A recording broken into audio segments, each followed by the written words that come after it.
எனக்கு நிறைய பேர் புத்தகங்கள்லாம் கிஃப்ட் கொடுத்துட்டே இருப்பாங்க. நிறைய புத்தகங்கள் வரும். நான் கூட சொல்லியிருந்தேன், இந்த சால்வை எல்லாம் தயவு செஞ்சு அவாய்ட் பண்ணிடுங்க. என்னை பார்க்க வரும்போது யாரும் பொன்னாடைகள், இந்த பூங்கொத்துகள், இந்த பரிசு பொருட்கள்லாம் என்னை பார்க்கும்போது வாங்கிட்டு வராதிங்க. தயவு செஞ்சு 4 புத்தகத்தையாச்சும் வாங்கிட்டு வந்து கொடுங்க.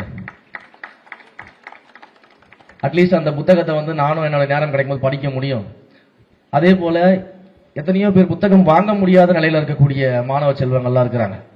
இன்றைக்கு புத்தகம் வாங்கக்கூடிய நிலையில இறைவன் நம்மளை வச்சிருக்கிறாரு, நம்முடைய பெற்றோர்கள் நம்மளை வச்சிருக்கிறாங்க. நம்ம இது போல ஒரு புத்தக திறப்பு விழாவுக்கு வரோம், புத்தகங்கள் வாங்குறோம். ஆனா எத்தனையோ இடங்கள்ல இன்னும் புத்தகங்களை வாங்கி படிக்கணும்னு ஆசையோட அதை வாங்குவதற்கான பணம் இல்லாமல் எத்தனையோ கிராமப்புற மக்கள், கிராமப்புற மாணவர்கள், குழந்தைகள்லாம் இயங்கிக்கிட்டு இருக்கிறாங்க.